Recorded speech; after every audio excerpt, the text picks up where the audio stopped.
During the 1976-77 International Hockey League season, the Saginaw Gears were in just their 5th year of existence. All they did was capture the Turner Cup Championship. An IHL championship in a community of this size, particularly when not too many years before that, the only ice people saw around here was on the streets or in their cocktail glass. Long season, but that 7th game in the Turner Cup was well worth it. See the Turner Cup, and we filled it with screwdrivers. And I'm not referring to the Clark Hardware type of screwdrivers. My father let me take a quick swig out of the cup, and that was it. And I can still visualize Mario Lessard tipping it up and drinking out of it. During the regular season, they had 40 wins, 27 losses, and 11 ties. The Gears won the Fred A. Huber Trophy awarded annually by the IHL to the North American hockey team with the most points during the regular season, as they finished with 91 points. On home ice at Wendler Arena, they were a remarkable 27, 8, and 4. On the road, 13, 19, and 7. In the first round of the playoffs, the Gears beat Muskegon 4-3. In the second round, they topped Kalamazoo 4-1. And in the championship round, Saginaw defeated Toledo 4-3 to win the Turner Cup title. I think it was probably the most determined team I've ever seen on the ice. They were not there to lose. Toledo had brought in a player for that series that did not meet all the criteria that the IHL had set out that year. And I can remember we were in practice and before the series began, and Fred Perry came to us, called us to the center and told us about this situation and what did we want to do. To a man, our team said, let them play. We don't care, we're going to beat them. Their two leading scorers were Paul Evans with 50 goals and 62 assists for 112 points, and Dennis DeRozier with 46 goals and 50 assists for 96 points.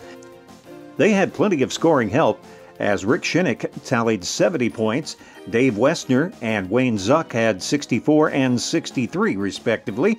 Stu Irving wasn't far behind with 60 points, while Marcel Como tallied 59 and Darcy Ryan notched 56.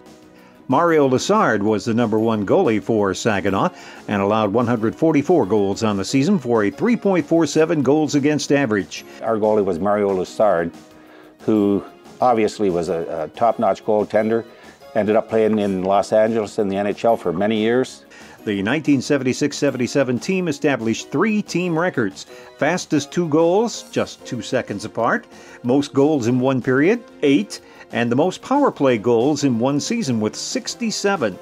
Other team members included Mike Rust, John Gravel, Greg Hotham, Gordy Malinowski, Kevin Kemp, Jean-Marie Nicole, Michael DeGuise, Mark Gutterall, and Tom Moore and Gary Sittler.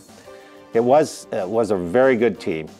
We were blessed with some good personnel and guys that got along very well together. Chemistry.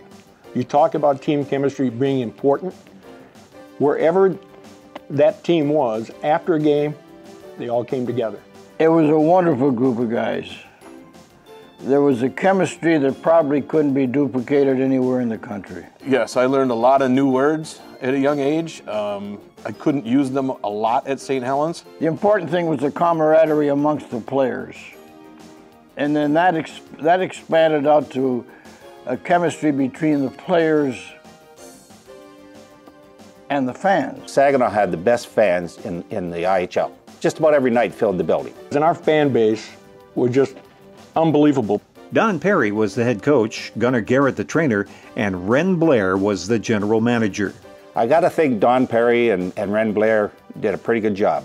Gunnar cut the seams out of Rosie's jeans one day while they were at practice. And Rosie got out of the shower and put his clothes on and recognized that someone had messed with his jeans. Immediately knew it was Gunnar.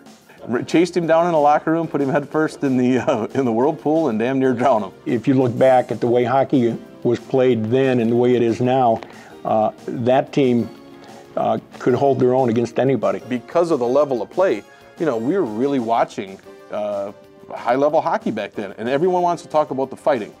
But guys like Como and Rosie, obviously a tough guy, West East, they could play. Wouldn't trade it for anything, to be honest with you. It was an incredible run. It was a special team. It was a great group of guys. Everybody got along well together. And this will just be 37 years later to have another party for that team. Saginaw Giants have won the Turner Cup.